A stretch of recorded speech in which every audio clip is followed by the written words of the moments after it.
Міне қуыршағымыздың екінші бөлімін бастаймыз. Екінші бөлігінде қуыршақтың көйлегінің етегін тоқимыз. Біз ең бірінші үстіңгі жағы етегін тоқитын боламыз. Ол үшін осылай басынан төмен қарай қаратып қойып тоқимыз. Менде алдыңғы тоқылғандағы ақ жіпті бөлек тоқыдық қой, сол кезде бір қабырғасынан тоққанбыз, ал екінші қабырғасын осылай тастап кеттік. Осы екінші қабырғасынан тоқып отырамыз. Өзі көрініп тұрады. Осы қабырғаның өзі айналғанда 36 ілмек, осыларды санағанда.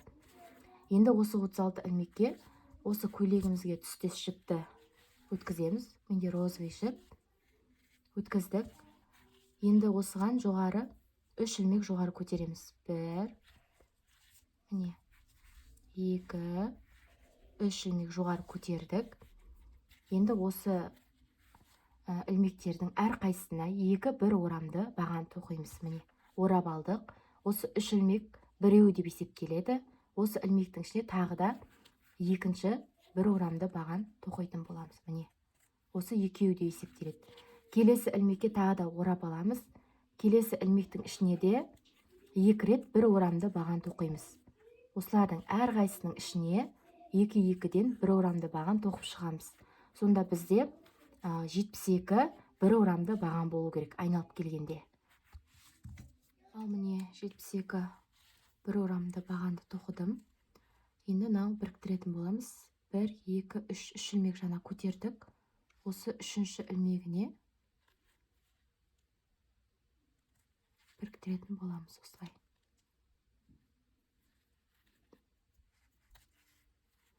Осылай біріктірдік.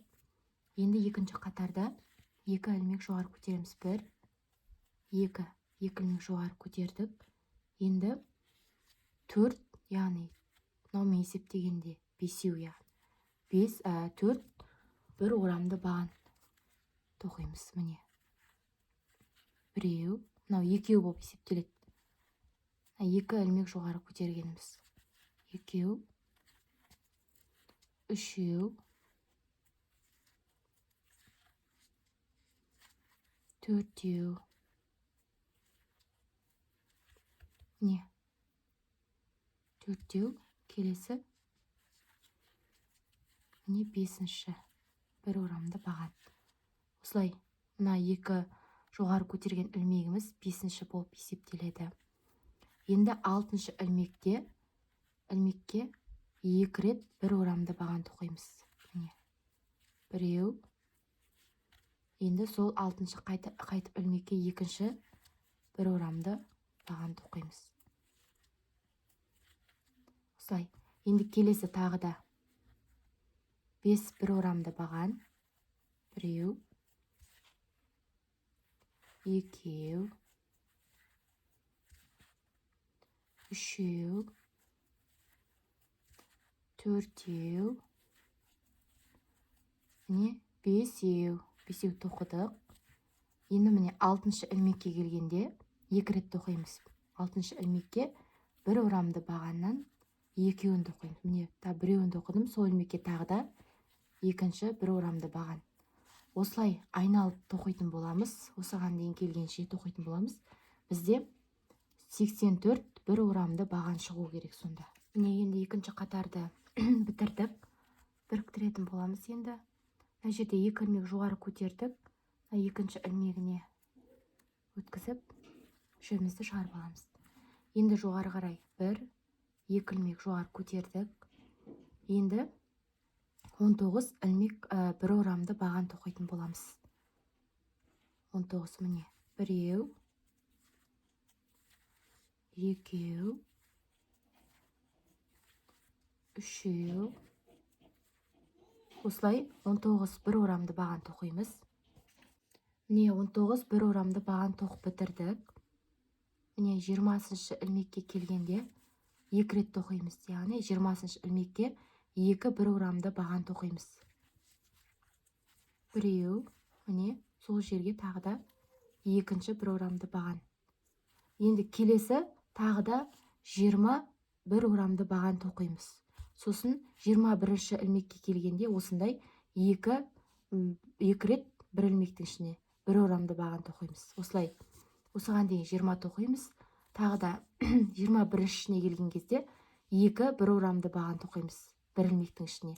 Тағы да 20 тоқимыз, тағы сондай екі бір орамды баған. 21-ші қатарға келгенде 21-ші ілмекке екі бір орамды баған тоқитын боламыз.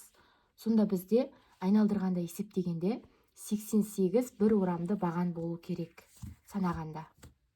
Біз үшінші қатар тоқ бітірдік. Енді біріктіреміз. Екінші ілмекке, жоғары екі ілмек көтердік қой, соның екіншісіне біріктіретін боламыз. Енді екі ілмек жоғары көтереміз. Бізде үшінші қатарда 88 бір орамды баған болды айналғанда. Енді төртінші, бесінші қатарда кәдімгідей бір орамды бағанды тоқып шығамыз, айнала тоқимыз. Ешқандай қоспаймыз, өзгеріссіз 88 бір орамды баған. Екі қатар тоқитын боламыз. Осылай. Бірінші қатарды бастадық. Одан кейін тағы да екінші қатар тоқитын боламыз. Төртінші, бесінші қатарды. Міне төртінші, бесінші қатарды бітірдік. Екінші ілмегінен біріктіретін боламыз. Енді екі ілмек жоғары көтереміз. Алтыншы қатар тоқитын боламыз. Ол үшін 6 ілмек, 6 бір орамды баған тоқимыз. Біреу, екеу, үшеу, төртеу, бесеу, алтау. Енді жетінші ілмекті осылай тоқитын боламыз. Жетінші ілмек тұр ғой. Осының төменгі жағы. Мына ілмек. Екі жіп орап аламыз ілмегімізге. Енді мынау емес, екіншісі. Осының арт жағынан кіргіземіз осылай ілмегімізді. Жұмысшымызды осының артынан шығарып аламыз. Міне біреу болды. Тағы да жіп орап аламыз. Ешқандай жіп өткізбейміз. Орап аламыз. Тағы осының арт жағынан тағы жіп өткізіп алып аламыз. Міне бізде 3-6 ілмек бар енді немізде. Ілмек бізімізде. Енді осының мына төртеуінен жұмыс жібін өткізетін боламыз. Міне төртеуінен өткіздік. Енді мынада үшеу қалды. Міне екеуінен бір өткіземіз.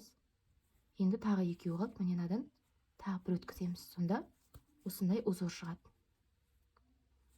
Келесі бір орамды баған тоқып кетеміз. Келесіне. Міне келесі ілмегімізге бір орамды баған тоқып кетеміз. Міне біреу, екеу, үшеу, төртеу, бесеу, алтау. Міне алтауын тоқыдық. Енді жетіншісінде де осындай алып тоқимыз. Екі жіп орап алдық. Міне мына тұс емес, енді мына екінші. Мына жетінші ілмек тұр ғой. Соның төменгі жағы. Екі рет орап алдық жібімізді. Міне осының арт жағына өткіземіз. Ілмектің осылай жұмыс шығарып аламыз. Тағы да іліп аламыз. Осылай жұмысшымызды шығарып аламыз. Енді біздің ілмегімізде 3-6 ілмек тұр. Осының төртеуінен бір өткіземіз. Міне. Енді екеуінен бір өткіземіз. Тағы міне екеуінен бір өткіземіз. Сонда 3 рет өткіземіз. Енді келесі міне орап аламыз. Әжеттегі ілмектен өткіземіз. Біреу, екеу, үшеу, төртеу, бесеу, алтау. 6 бір орамды баған. Міне жетіншісіне келдік. Осыда да жетіншісінде де жаңағыдай тоқимыз. Міне екі орап алдық. Мынаған емес, мына екіншісіне. Мына ілмек тұр ғой, соның төменгі жағы. Астына өткіздік. Міне тағы бір орап аламыз. Міне енді осы төртеуінен бір өткіземіз. Мына екеуінен бір өткіземіз. Келесінен бір өткіземіз. Осылай айнала тоқып шығамыз. Орталарында 6 бір орамды баған. Міне 6-ші қатардың соңына келдім. Мына екінші ілмегінен өткізіп бекітеміз. Енді 7-ші қатарда 2 ілмек жоғары көтереміз. Осылай көтердік. Енді кәдімгідей бір орамды бағанды айнала тоқып шығамыз. Осылай. Айнала бір орамды баған тоқып шығамыз. 88 бір орамды баған осы жерге дейін тоқитын боламыз. Ешқандай узор салмаймыз. Не тоқып бітірдік. Айнала ешқандай өзгеріссіз бір орамды баған тоқыдым. Менде 88 бір орамды баған болды санағанда. Енді біріктіретін боламыз. Яғни бірінші, екінші ана жерде көтердік қой ілмек. Соны мына екінші ілмегіне біріктіреміз. Енді келесі тағы да узор салатын боламыз. Ол үшін 2 ілмек жоғары көтереміз. 1, 2. Енді 3 бір орамды баған тоқимыз. Яғни мына жерден бастап. 1, 2, міне 3. 3 бір орамды баған тоқыдық. Енді мына ілмек бар ғой, келесі ілмектің мына тұсы. Осыған жібімізді өткіземіз. 2 орап аламыз жібімізді. Осы ілмектің төменгі жағындағы осыған арт жағынан аламыз да бір орамды бағанды осылай жұмыс жібін шығарып аламыз. Тағы жіп іліп аламыз. Тағы да осылай шығарып аламыз. Өстіп біздің ілмегімізде 6 ілмегіміз бар. Осының 4-еуінен бір өткіземіз. Келесі 2-еуінен бір өткіземіз. Келесі 2-еуінен бір өткіземіз. Яғни жаңағыдай қылып тоқимыз, осындай қылып узорын салып. Енді қалған 6 ілмек тоқимыз. Бір орамды баған. 1, 2, 3, 4, 5, 6. Міне 6-ын тоқыдық. 6 бір орамды баған тоқыдық. Енді мынаның ортасына келдік. Яғни 2 салған узорымыздың ортасына келдік. Міне 7-ші ілмек тұр ғой. Осы ілмектің міне бір орамды бағаның арт жағынан жібімізді істейміз, аламыз. Міне 2 іліп аламыз. 2 ілмек орам іліп аламыз. Енді мына 7-ші ілмектің тұсымен тоқитын боламыз. Біреуін алдық, тағы іліп аламыз. Міне екінші. Енді жібіміздегі 4 ілмектен бірі шығарамыз. Мына 2-еуінен бір шығарамыз, тағы 2-еуінен бір шығарамыз. Енді тағы да 6 ілмек тоқимыз. 1, 2, 3, 4, 5, 6. Орталарында 6 бір орамды баған. 7-ші ілмекке келгенде, не, 7-ші ілмек. Осының мына бір орамды бағаны бар ғой, соның мынандай арт жағына жібімізді өткізіп, яғни 2 орап аламыз ілмегімізді. Жібін өткіземіз, тағы да бір орап аламыз. Тағы өткіземіз. Енді осы 4-еуінен бір өткіземіз. Келесі 2 ілмектен біреу, келесі 2-еуден біреу. Осылай узорын салатын боламыз. Тағы 6 ілмек, тағына әрқайсының орталарынан салып отырамыз узорды. Осындай. Мына 2-еуінің ортасы. Мына 2-еуінің ортасы. Осылай тоқитын боламыз. Міне тоқып бітірдім. Узорды салдым осындай қылып. Енді мына 2-ші ілмегіне біріктіретін боламыз. Енді 2 ілмек жоғары көтереміз. 1, 2. Келесін кәдімгі бір орамды баған тоқып кетеміз. Ешқандай узор салмай, айнала бір орамды баған тоқимыз. Одан кейін тағы узор саламыз. Одан кейін тағы бір орамды баған, тағы узор саламыз. Яғни алма кезек сөйтіп тоқып отырамыз. Менде осындай қуыршақта осындай узоры менде 5-еу болады. 1, 2, 3, 4, 5. Осындай 5 узор шықты менде. Сосын соңында міне бір орамды баған.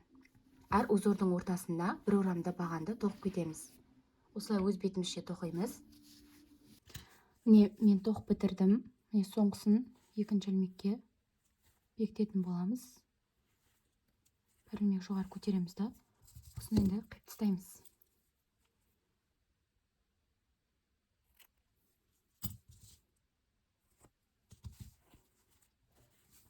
Міне қиып тастадық. Мына жіпті араларына жасырып жібереміз инемен. Мынандай болып шықты, яғни көйлегінің үстіңгі жағы. Мен осындай узордан 5-еуін салдым. 1, 2, 3, 4, 5-еу. Осындай қылып тоқып шығамыз. Ал енді біз бірінші етегін бітірдік. Осындай болу керек. яғни басымен бірдей болу керек көлемі. Енді екінші етегін тоқитын боламыз. Сол үшін қуыршақтың төменнен жоғары қарайын тоқимыз. Міне осы жерде біз бір ілмектің бір қабырғасын тоқып кеттік, бір қабырғасын тастадық қой. Соның міне екінші қабырғасымен тоқитын боламыз. Осындай болып көрініп тұрады. Бірінші бір ілмек жоғары көтеріп аламыз. Осылай жұмысшымызды осыдан шығарып аламыз да. Енді осыған 3 ілмек жоғары көтереміз. 1, 2, не 3.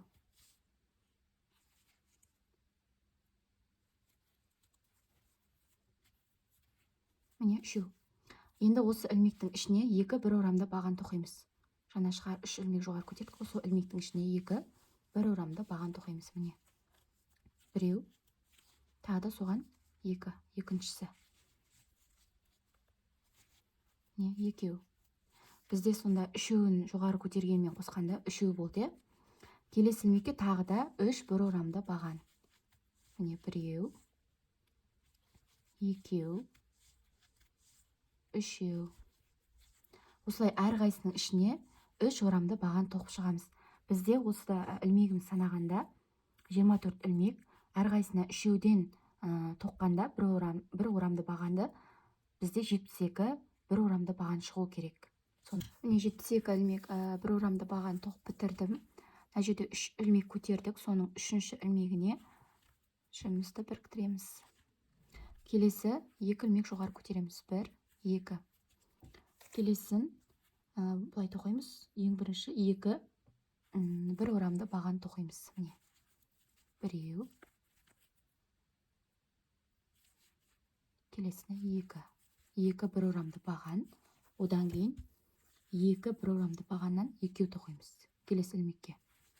Бір ілмектің ішіне бір орамды бағаннан 2 тоқимыз. Осылай. Тағы бір орамды бағаннан 1, 2 тоқимыз да. Келесі ілмектің ішіне бір орамды бағаннан 2 тоқимыз. Яғни бірінші 2 рет бір орамды баған тоқыдық. Келесі 3-ші ілмекке 2 рет тоқыдық бір орамды бағаннан бір ілмектің ішіне. Келесі тағы да сонда 2 бір орамды баған тоқимыз.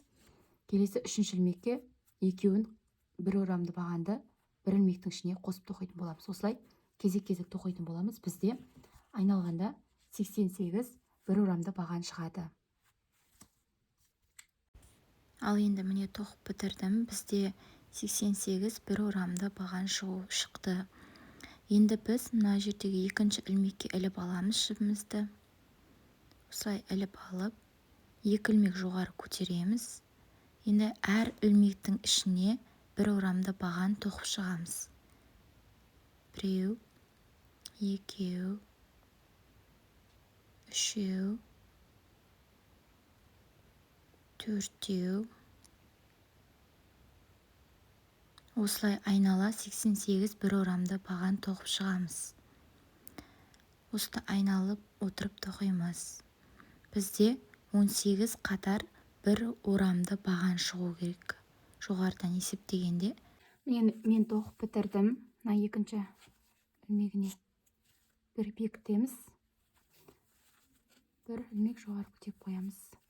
Менде 18 қатар болды, бір орамды ілмектен 18 қатар болды. Сосын мына розовыйдың екінші етегі бар ғой, сонымен мындай қылып бірдей қылып аламыз бәрін. Яғни бірдей қылып бекітіктеп тоқитын боламыз. Енді осы екеуін біріктіреміз. Ол үшін мына розовыйдың ішкі бетіне кіргіземіз. Мына аяқтаған жеріміз бар ғой, осыны. Сол жерден бір ілмек шығарып аламыз. Мына ілмекті содан шығарамыз. Осылай. Бір ілмек жоғары көтереміз. Енді осыны айнала орамсыз баған тоқимыз. Бір ілмек көтердік. Әр ілмекті біріктіріп отырып, екі етекті біріктіріп отырамыз да, осылай ілмектерін орамсыз баған тоқимыз. Осылай. Мынаның ілмегін алдым, келесінікін алдым. Осылай түзеуле отырып, айнала орамсыз баған тоқимыз. Тоқып бітірдім. Бір орамды бағанды айналдырып, енді мына жердегі бірінші ілмекке бекітетін боламыз. Не бекіттік. Келесі бір ілмек көтереміз. Мына жерден бір ілмекті тастап кетеміз. Не, мына тұрған ілмекті тастаймыз. Келесі ілмекке бір орамды бағаннан бесеу тоқимыз ішіне. Не, біреу, мына сол ілмекке тағы да екеу, тағы соған үшеу, төртеу, не, бесеу. Бір ілмектің ішіне 5 бір орамды баған тоқимыз. Келесі қасынан тағы бір ілмек тастап кетеміз да екінші ілмекке орамсыз бағанмен біріктіреміз. Міне. Келесі тағы да жіпімізді орап аламыз. Бір ілмек тастаймыз. Келесі ілмектің ішіне 5 бір орамды бағанды бесеуін тоқимыз. Екеу, мынаумен. Міне, үшеу, төртеу, не, бесеу. Яғни бір ілмектің ішіне 5 бір орамды баған тоқитын боламыз осылай. Келесі бір ілмек тастап кетеміз. Екінші ілмекке бір орамды баған тоқимыз. Келесі тағы да бір ілмек тастаймыз. Келесі екінші ілмекке 5 бір орамды баған тоқитын боламыз. Екеу, үшеу, төртеу, бесеу. Енді бір ілмек тастаймыз. Мына жерде қасында екінші ілмекке бір орамды баған. Осылай жиектен әрлеп шығамыз айнала. Міне тоқып бітірдік. Осындай болып шықты іргесі. Жібімізді енді жасырып тастаймыз. Қиып, енді келесі мына жерлерін ұстайтын жерін, яғни бүйтіп осындай қылып, шағындау қылып, етек қылып тоқитын боламыз. Оны жоғарыдан төмен қарай тоқитын боламыз. Ол үшін ең бірінші осы міне тоққан тұсымыз бар, осыған келіп, мына жерде бір қатардан кейін міне екінші қатардан бастап тоқимыз оны. Ең бірінші орамсыз баған тоқып шығамыз айнала. Міне осындай ілмектері бар, әрқайсына орамсыз баған тоқып шығамыз. Міне осыдан аламыз. Бір ілмек жоғары көтеріп аламыз осыған. Енді келесі міне осыдан алып ілмегімізді кіргіземіз да бір орамсыз баған, яғни әрқайсысына орамсыз баған айнала тоқып шығамыз. Біреу,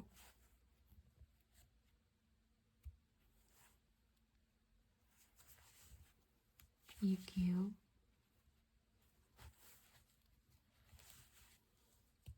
үшеу,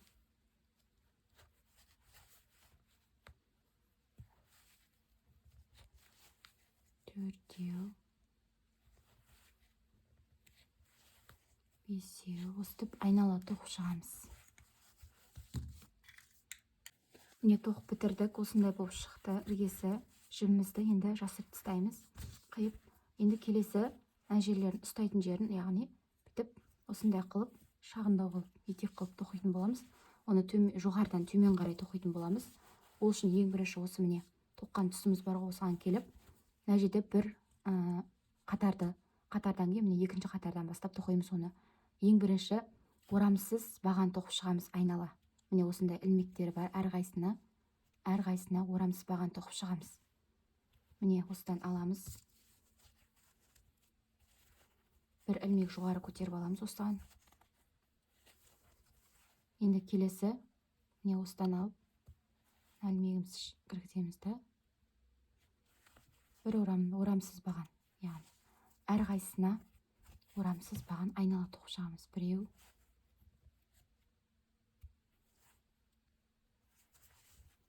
екеу,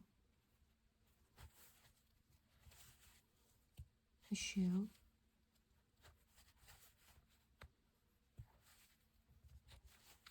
төртеу, бесеу. Осытып айнала тоқып шығамыз. Тоқып бітірдім. Енді мына жердегі бірінші ілмекке біріктіретін боламыз жібімізді. Енді 3 ілмек жоғары көтереміз. 1, 2, үшеу көтердік. Енді әр ілмектің ішіне бір орамды бағаннан екеуін тоқимыз. Жаңа тоққан әр ілмектің ішіне біреу, міне, екеу. Әр ілмектің ішіне екеуден тоқимыз. Біреу, міне, екеу. Бір орамды бағаннан әрқайсының ішіне екеуден тоқимыз. Біреу,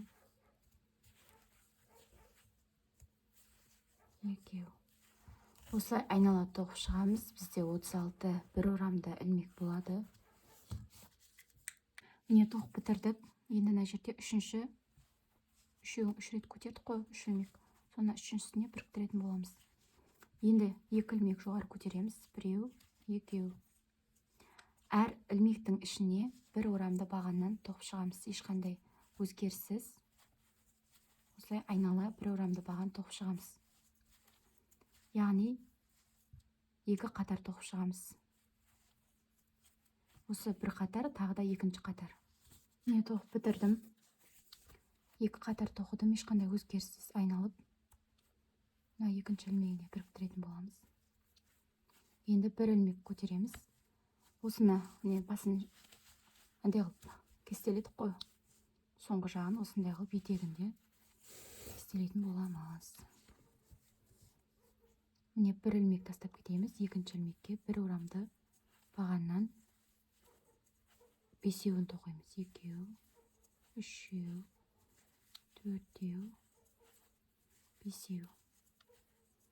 Бір ілмек тастап кетеміз. Келесі ілмекке орамсыз баған тоқимыз. Орап аламыз. Бір ілмек тастаймыз. Екінші ілмектің ішіне бір орамды баған тоқимыз. Біреу, екеу, үшеу, төртеу, бесеу. Осылай тоқимыз.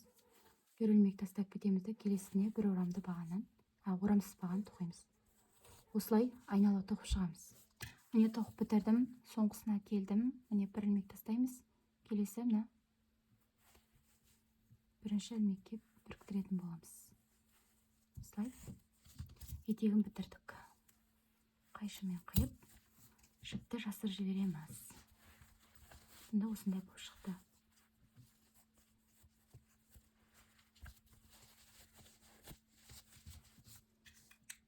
Енді қолын тігетін боламыз. Ең бірінші қолын тігу үшін осы жерді айналда ілмекті санаймыз. Бізде 36 ілмек. 36 ілмекке екіге бөлеміз. Яғни 6, 18, арты 18 болады. Міне мен санап есептеп болдым. Осы екі жақтағаны инемен белгілеп қойдым. Осының аралығы 18. Енді осыған қолымызды бекітетін боламыз, тігетін боламыз. Ол үшін ең бірінші қолымызды аламыз. Бірінші осылай тігетін боламыз қолды. Ең бірінші мына қолды тігеміз. Осы қолды розовый жіптің 1, 2, 3 ілмек қой. Мына ортасына бірінші шетін апарамыз. Осы шетке келтіріп аламыз осылай. Міне, өстіп инемен белгілеп аламыз. Енді қалғаны осылай осы қатарда тігетін боламыз инемізді. Міне инемізді алдық. Енді осыны ілмектерге бекітіп отырып, қолдың жердегі ілмегіне сала отырып тігетін боламыз осылай.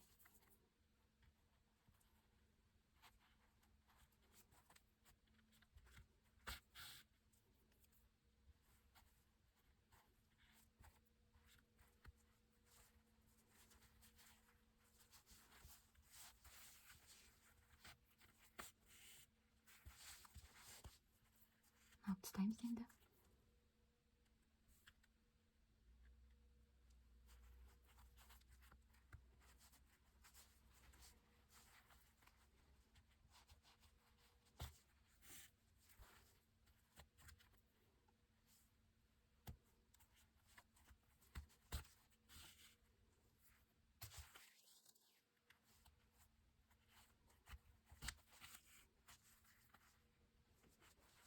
Ана осының ортасына өткізіп, былай немізді осылай жібереміз да.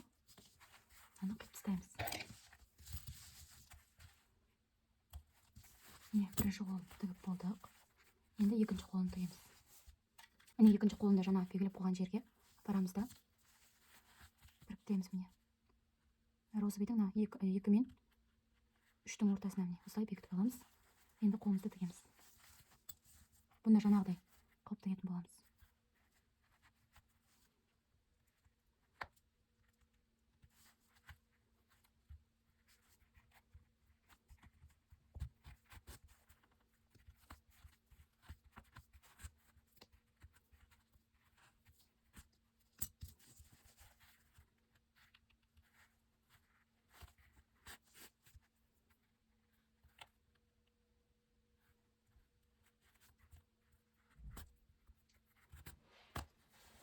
Осылай айнала тігетін боламыз соңына дейін.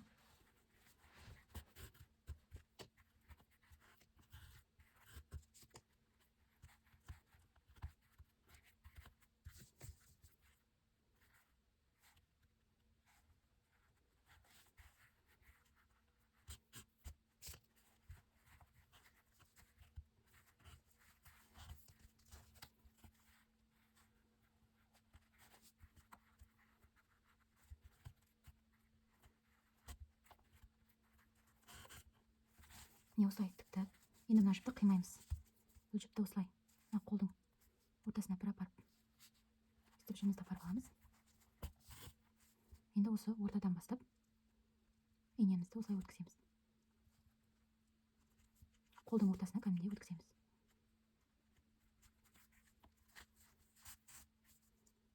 Міне енді осыны жіпті қолдың осы жеріне жіпті өткіземіз. Кейін қарай өткіземіз. Енді мынадан шығарып алдық. Осыны енді мынаға жалғаймыз. Мына жеріне келесі.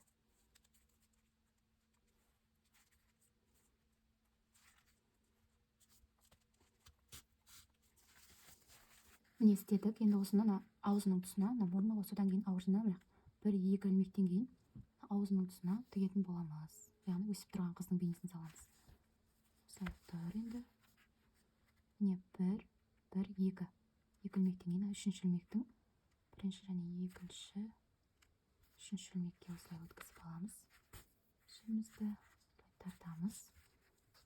Осындай бейнеде болу керек сонда. Енді осыны кейін қарай қолға өткіземіз.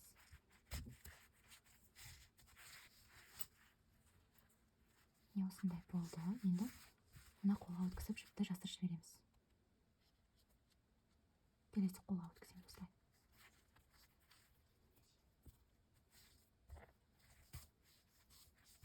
Осылай жіпті мына жаққа жасырып жібереміз.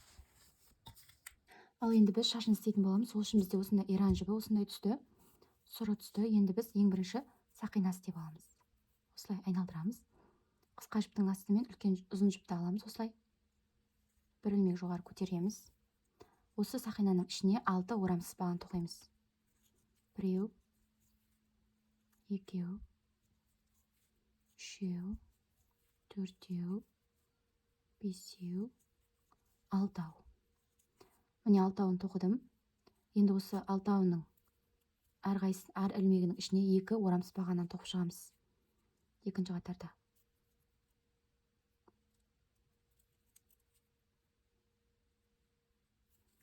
Міне бір ілмек алдық. Маркерімізбен белгілеп аламыз.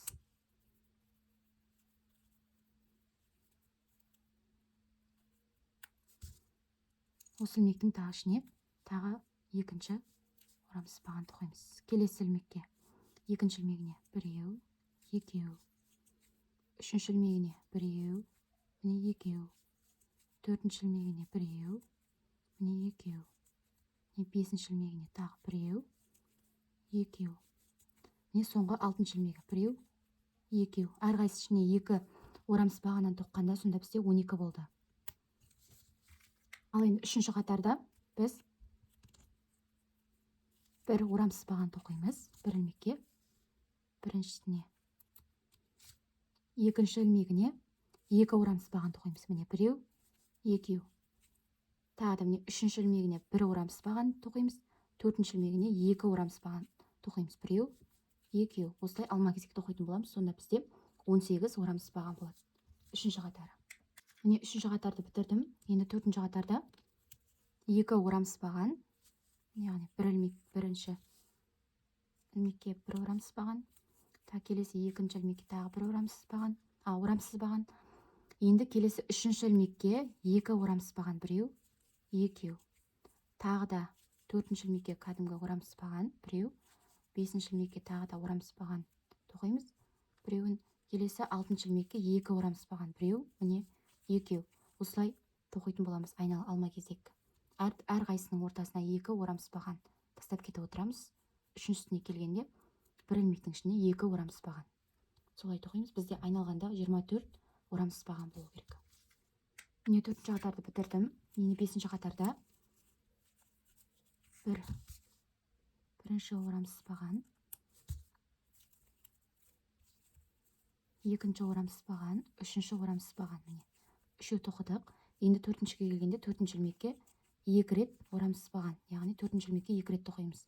Тағы бір орамсызбаған, екеу, үшеу тоқыдық. Міне төртіншісіне келгенде екі рет тоқимыз. Төртінші ілмекке келгенде екі орамсызбаған. Осылай айналып тоқитын боламыз. Бізде сонда 30 орамсызбаған болу керек. Міне бесіншісін бітірдік. Бізде 30 орамсызбаған болды, яғни 30 ілмек.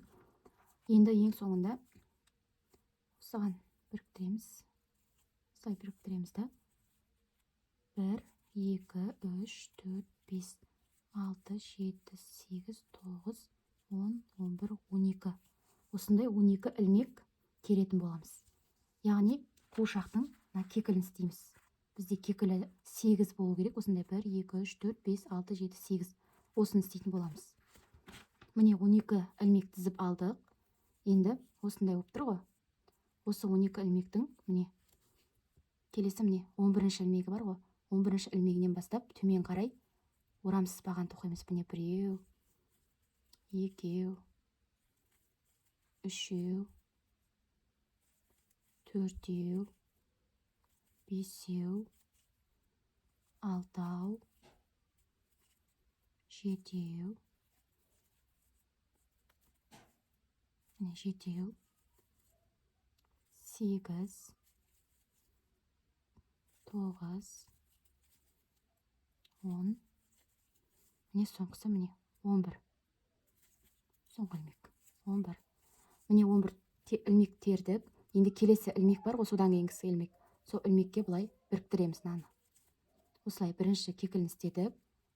Енді тағы да жоғары қарай 12 ілмек жоғары көтереміз. Тағы өстеміз да, тағы да осындай қылып қатар тіземіз, орамсызбаған тоқимыз да, келесі мына ілмекке біріктіреміз. Міне осы ілмекке біріктіреміз де, тағы да 12 ілмек жоғары көтереміз да, төмен қарай 11 ілмек тоқып келіп, келесі мына ілмекке бекітеміз. Сонда осындай 8 осындай кекіл шығу керек. Осындай болып 8-ін тоқитын боламыз. Біз біреуін тоқыдық, енді жетеуін өзімізше тоқимыз. Міне кекілін тоқып болдым. Менде 8 болды. Мына соңғысы, ең соңғысы мына келесі 8-ші ілмекке осылай бекітеміз. Міне ең бірінші кукланың қуыршақтың кекілі осы 8, 3, 6, 7, 8. Енді шашын істейтін боламыз. Шашында дәл осындай қылып істейміз, бірақ оныкі шамалы ұзындау болады. Оған 40 ілмек көтереміз. 2, 3, 4, 5, 6, 7, 8, 9, 10, 11. Міне 40 ілмек теріп шықтым. Осындай болады. Енді біз жаңа неше ілмек? 12 ілмек көтердік қой енді. Сосын 11-ші ілмектен бастап орамсызбаған тоқыдық. Мынада 40 ілмек көтереміз, тереміз жоғары қарай. 39-дан бастап төмен қарай орамсызбаған тоқитын боламыз. Міне 39-ші ілмектен бастап 1, 2, осылай төмен қарай орамсызбаған тоқимыз. 39, 3, 4. Міне 39 ілмек төмен қарай орамсызбаған тоқып шықтым. Енді бекітетін боламыз. Келесі ілмекке осылай бекітеміз. Жоғары қарай тағы да 40 ілмек көтереміз. Осылай ұзынан көтереміз. Төмен қарай енді 39-дан бастап төмен қарай орамсызбаған тоқитын боламыз. Сосын келесі мына ілмекке бекітеміз. Әр ілмекке бекітіп отырамыз. Бұны тоқып болғасын тағы келесі ілмекке бекітеміз. Сөйтіп осы айнала осына кекіліне дейін тоқитын боламыз. Бізде сонда 22 осындай шаш шығу керек, ұзыннан 22-сі шығу керек. Өз бетімізше тоқимыз. Міне соңғысын тоқып болдым. Соңғы ілмекке бекітетін боламыз шашты. Осылай. Енді қиып тастаймыз.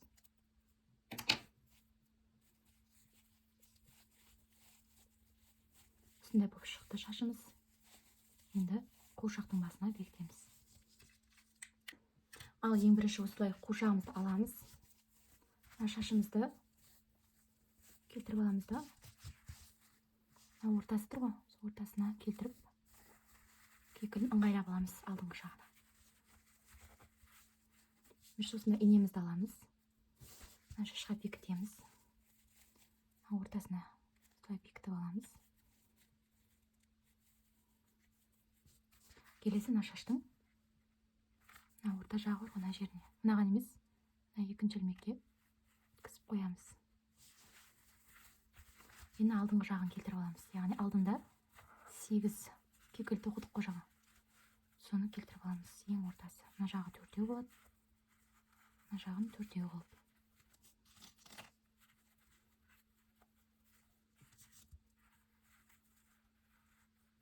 Не осылай.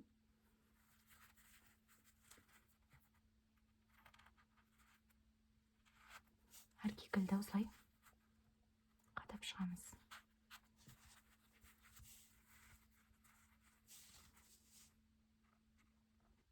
Міне осылай шашты алдыңғы жағын өстіп кекілін істедік. Мына екі шашты істедік.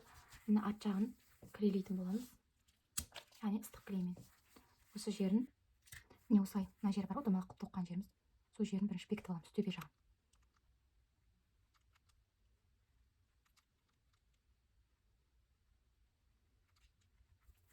Осылай бекітіп аламыз, сосын төбе жағын.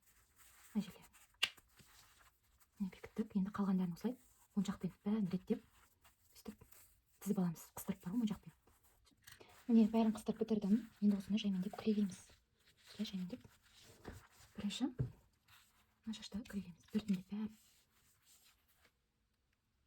Осылай тек ұштарына ғана салып клейді жағып.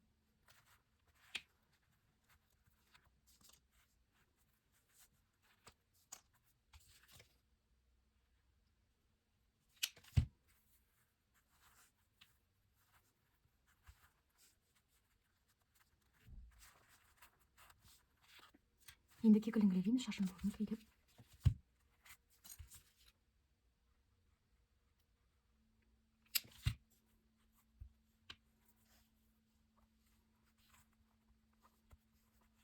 Осылай.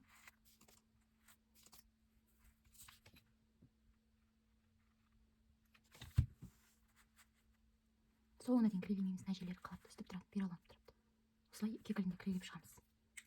Міне бәрін бітірдім. Осындай болып шықты. Осындай бюро шашты қуыршақ. Енді мына төбесіне гүл тоқитын боламыз. Жапырақ гүл салатын боламыз. Осылай асықпай әдемілеп клейлеп шығасыздар. Сіздерге гүл тоқуды көрсетейін. Ең бірінші жоғары 18 ілмек тізетін боламыз. Міне 1, 2, 3, 4 осылай 18 ілмек тіземіз. Міне 18 ілмек тоқып ілмекті тіздік осылай. Енді 7 ілмек, 7-ші ілмекті төмен қарай санаймыз. Яғни 1, 2, 3, 4, 5, 6, 7. Міне. Мына 7-ші ілмекке бір орамды баған тоқимыз. Міне. Осылай. Тоқып алдық. Енді ілжімізді іліп аламыз, орап аламыз.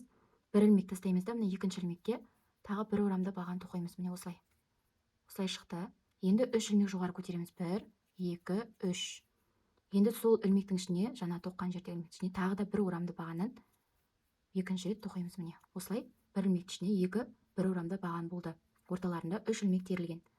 Енді жібімізді орап аламыз, бір ілмек тастап кетеміз. Мына екінші ілмекке тағы бір орамды баған тоқыдық. Міне тағы 3 ілмек жоғары көтереміз. 1, 2, 3. Жібімізді орап аламыз. Сол ілмектің ішіне тағы да қайталап бір орамды баған тоқимыз. Міне осылай. Жаңағыдай қылып. Тағы орап аламыз жібімізді, бір ілмек тастап кетеміз. Енді екінші ілмекке бір орамды баған тоқимыз. Не тоқыдық? 3 ілмек жоғары көтереміз. 1, 2, 3. Жібімізді іліп аламыз. Сол жаңағы тоққан жердегі ілмекке тағы да екінші рет бір орамды баған тоқыдық. Міне. Жібімізді орап аламыз. Бір ілмек тастап кетеміз. Екінші ілмекке бір орамды баған тоқимыз. 3 ілмек жоғары көтереміз. 1, 2, 3. Жаңағы жердегі ілмекке тағы да екінші рет бір орамды баған тоқимыз. Тағы орап аламыз. Бір ілмек тастаймыз. Екінші ілмекке бір орамды баған тоқимыз. Осылай. 3 ілмек жоғары көтереміз. 1, 2, 3. Тағы сол ілмекке тағы да бір орамды баған тоқимыз. Осылай. Міне тоқып бітірдік. Бір ілмек жоғары көтердік. Онда бізде осындай ұяшықтар пайда болады. 1, 2, 3, 4, 5, 6. Міне. Осындай 6 ұяшық пайда болды. Ал енді біз бағана бір ілмек жоғары көтердік қой. Енді былай қаратамыз. Осылай қараймыз. Жібімізді орап аламыз. Осы әр ұяшықтың ішіне бір орамды бағаннан 4-еу тоқимыз. Міне. 1-еу, 2-еу, 3-еу, 4-еу. Міне біреуіне тоқыдық. Енді мына жерде мындай болып тұр. Мына жер ұяшық, мына жер мынандай тесік болып тұр, төменгі жағы. Осының ішіне, келесінің ішіне орамсыз баған тоқып кетеміз. Міне. Осылай тоқтық. Тағы да жібімізді орап аламыз. Міне екінші ұяшық. Осының ішіне 4-еу тоқимыз. 1-еу, 2-еу, 3-еу, 4-еу. Міне тоқыдық. Келесіне төменгі жақтағы тесік тұр ғой, соған орамсыз баған тоқимыз. Тағы міне келесі ұяшық, осыған 4-еу тоқимыз. Бір орам бағаннан. 1-еу, 2-еу, 3-еу, 4-еу. Келесінің тесігіне, келесіне орамсыз баған тоқып кетеміз. Келесі тағы да бір орамды баған. 4-еуін. 1-еу, 2-еу, 3-еу, 4-еу. Келесіне төменгі жағындағы тесік, жоғары жағы тесік. Төменгі жағындағына орамсыз баған. Тағы да бір орамды баған. 1-еу, 2-еу, 3-еу, 4-еу. Келесі төменгі тесікке орамсыз баған. Енді соңғы ұяшыққа 1-еу, 2-еу, 3-еу, 4-еу. Осылай тоқып алдық. Енді мынаны қиып тастаймыз. Шамалы ұзынырақ қылып қиямыз. Міне, осылай жібімізді шығарып аламыз. Міне ұшына инені саптап аламыз осылай. Енді мынаны төмен қарай бір рет инемізді өткізіп жібереміз. Өткіздік. Енді мына гүлімізді орайтын боламыз осылай.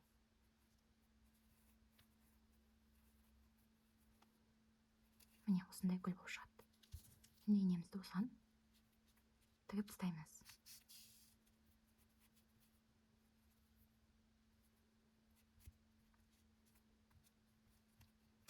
Астынан тігіп тастаймыз.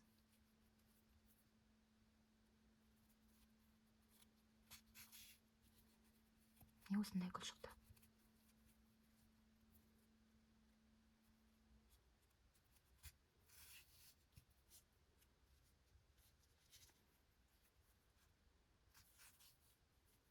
Осылай бекітеміз да жібімізді қиып тастаймыз.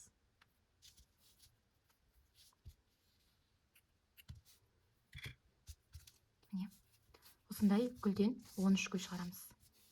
Әр түрлі цветтерінен. Кез келген жіптен тоқсаңыздар болады. Осындай 13 гүл шығарамыз. Ал енді жапырақ тоқитын боламыз. Жапырақ тоқу үшін ең бірінші 9 ілмек жоғары тізіп аламыз. 1, 2, 3, 4, 5, 6, 7, 8, 9. Осылай 9 ілмек тізіп алдық. Енді үшінші ілмегіне бір орамды баған тоқимыз. 1, 2, 3, үшінші ілмекке бір орамды баған тоқимыз. 1-еу, міне. Тағы келесі екіншісіне. Тағы да 2-еу. Тағы да 3-еу. 3 бір орамды баған тоқыдық. Міне 3 ілмек, 3 бір орамды баған тоқыдық 3 рет. Енді келесі орап аламыз жіпті. Келесі ілмекке, 4-ші ілмекке осылай үшеуі тұр. Ілмегімізде осы үшеуін бірге тоқитын боламыз. Тағы да іліп аламыз. Келесі ілмекке тағы да өткізіп аламыз үшеуі. осы үшеуін бірге тоқимыз. Осылай екеуі екі рет тоқимыз. Енді келесін орамсыз баған тоқимыз. Міне, бір орамсыз баған тоқыдық. Ендігі ілмекке біріктіретін боламыз. Міне, біреуін біріктірдік. Тағы да сол ілмекке екінші рет біріктіреміз. Енді келесі қатар тоқимыз, келесі бетін. Міне, бір орамсыз баған тоқыдық. Жімізді іліп алдық. Мына екіншісіне үш ілмектен бірге тоқимыз. Тағы да ілмекке тағы да үш ілмек бірге тоқимыз. Енді үш бір орамды баған. Міне, біреу, екеу, міне үшеу. Үш бір орамды баған тоқыдық. Келесіна ең бірінші бастаған ілмегімізге былай біріктіретін боламыз жібімізді. Осылай жапырағын тоқып шықтық. Ана, тастаймыз да жіпті жасыр жібереміз. Осындай жапырақтан біз алтауын тоқитын боламыз. Ал енді біз гүлдерді, жапырақтарды кірелейтін боламыз басына. Ең бірінші гүлдерімізден бастаймыз. Бізде 13 гүл, жапырақтан 6. Ең бірінші гүлдерімізді осылай қуыршақтың басына қадап аламыз. Әр гүлді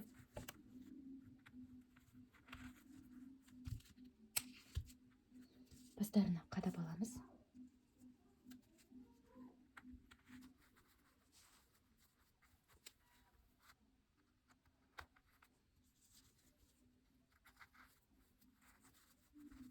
Осылай гүлді қадап аламыз.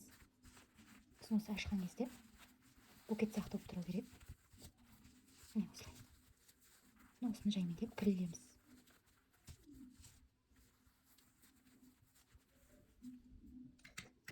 Міне енді әр гүлді алып отырып кірелейтін боламыз. Кірей шақты осылай. Мына гүлді бекітеміз. Әрқайсысын алып отырып бекітеміз. Мына жақты. Енді осылай бекітеміз.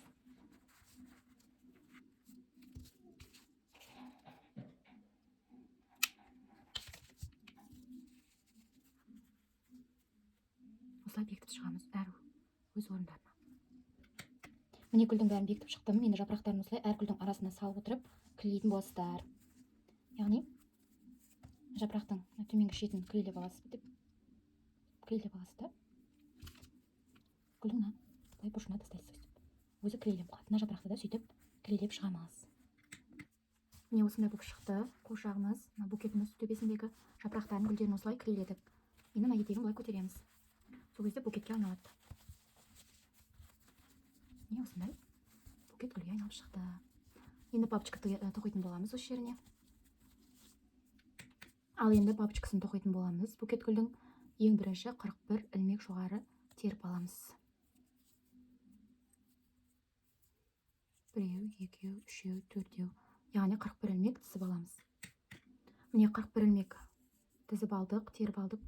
Енді ең бірінші ілмекке қосатын боламыз. Осылай қостық. Бір ілмек жоғары көтереміз. Енді осыны айнала тоқитын боламыз. Ең бірінші жібімізді іліп аламыз.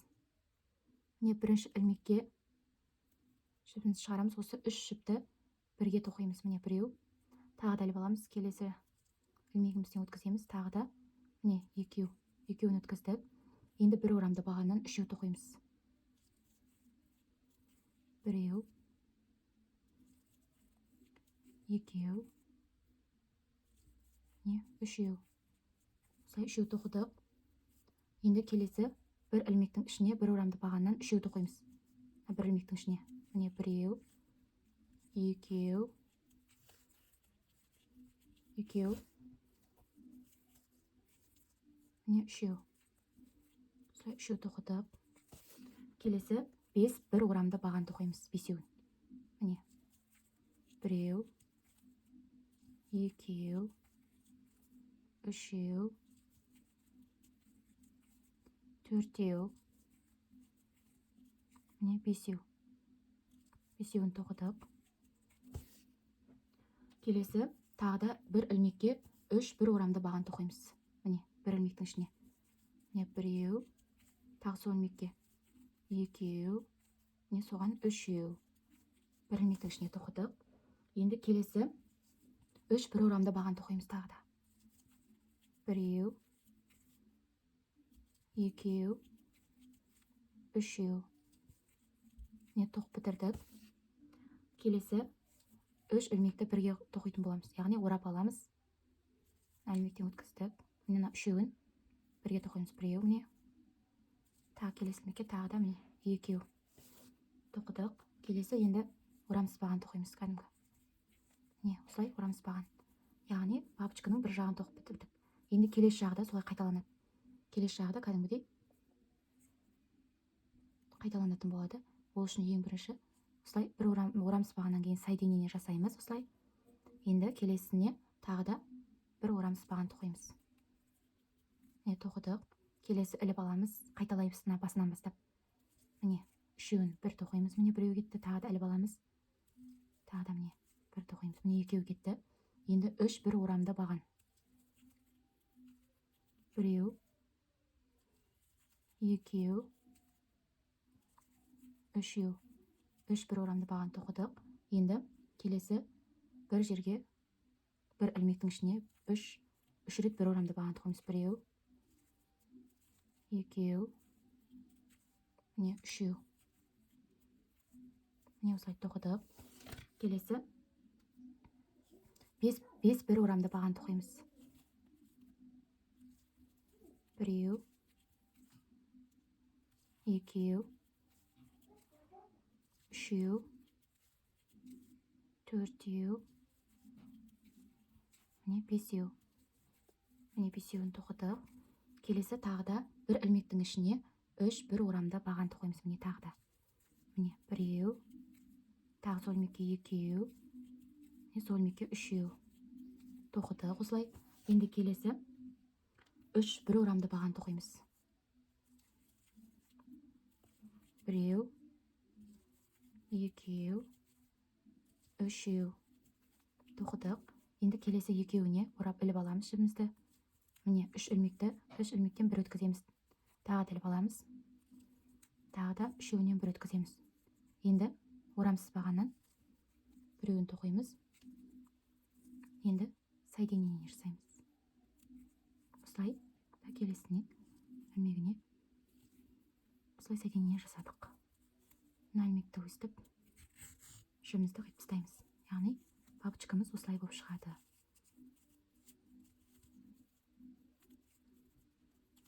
Жібімізді молдау қылып аламыз да қиятын боламыз.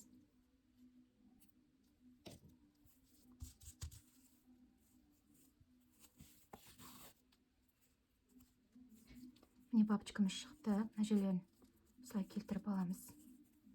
Осылай екеуін, екі ортасын біріктіреміз. Міне осылай. Өзі білініп тұрады. Бүйтіп қайырған кезде осылай айналдырып аламыз да мына жаққа мына жіпке байлап тастаймыз.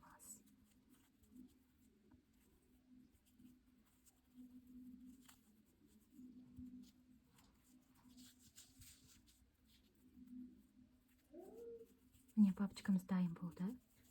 Енді осы екі жағын тоқитын боламыз. Енді бабочканың екі жағы бүйтіп гүлденіп тұратын жерін тоқимыз. Яғни жібі түсіп тұратын жерін. Ол үшін 23 ілмек жоғары көтереміз. Біреу, екеу, үшеу, төртеу, яғни 23 ілмек тізіп аламыз. Міне 23 ілмек теріп алдық. Енді екі орамды баған тоқимыз. Екі рет орап аламыз жібімізді. Мына 1, 2, 3, 4, төртінші ілмектен өткіземіз. Міне мына екеуінен бір өткіземіз. Келесі екеуінен тағы біреуін, тағы үшіншісіне тағы өткіземіз. Тағы да екі рет орап аламыз. Келесі ілмекке де 1, 2, 3 осылай тоқитын боламыз. Келесі бір орамды баған. Міне біреуін тоқыдық. Келесі тағы да екіншісін тоқимыз. Енді келесі жібімізді іліп аламыз, ілмектен өткіземіз. Осы үш жіпті бірден өткіземіз. Тағы іліп аламыз, тағы ілмектен өткіземіз. Мына үш жіптен тағы бірге өткіземіз. Енді екі орамсыз баған. Біреу, екеу. Енді үш рет біріктіреміз ілмекті. Міне біреу, екеу, міне үшеу. Тағы да енді мына жағын қайталаймыз. Екі орамсыз баған. Біреу, екеу. Келесі жібімізді іліп аламыз. Міне ілмектен өткізіп, мына үш жіптен бір өткіземіз. Тағы да іліп аламыз. тағы да 3-тен 1 өткіземіз. Енді бір орамды баған. Біреу, міне, екеу. Енді 2 рет жібімізді орап аламыз. 2 орамды баған. Біреу, екеу, үшеу. Тағы да 2 рет орап аламыз. Біреу, екеу, үшеу. Енді 2 ілмек жоғары көтереміз да, нағыз соңғы ілмекке біріктіретін боламыз. Міне, осылай тоқып бітірдік. Енді қиып тастаймыз. Мына жіпті жасырып жібереміз осылардың арасына. Міне енді бітірдік. Осылай. Осындай болып шығады өзі. Осы бабочкамыздың астына бекітетін боламыз бұны да. Ора жібереміз ортасына келтіріп.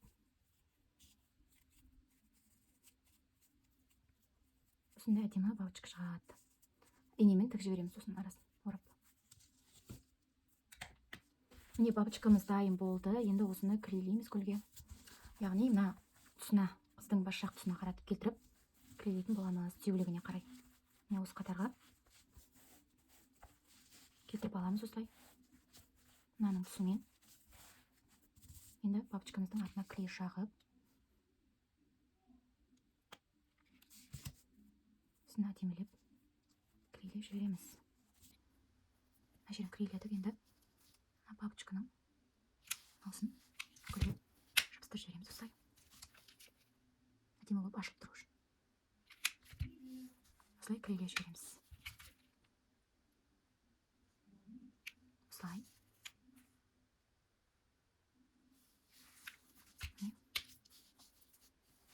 Осындай бабочка шықты. Ал видеоны толық қарағандарыңыз үшін көп рахмет. Менің каналыма тіркеліңіздер, лайк басыңыздар, комментарий жазыңыздар. Түсінбеген сұрақтарыңыз болса, комментарийға жазсаңыздар болады. Міндетті түрде жауап қайтарамын. Осындай әдемі қуыршақты букет гүл шықты. Сау болыңыздар.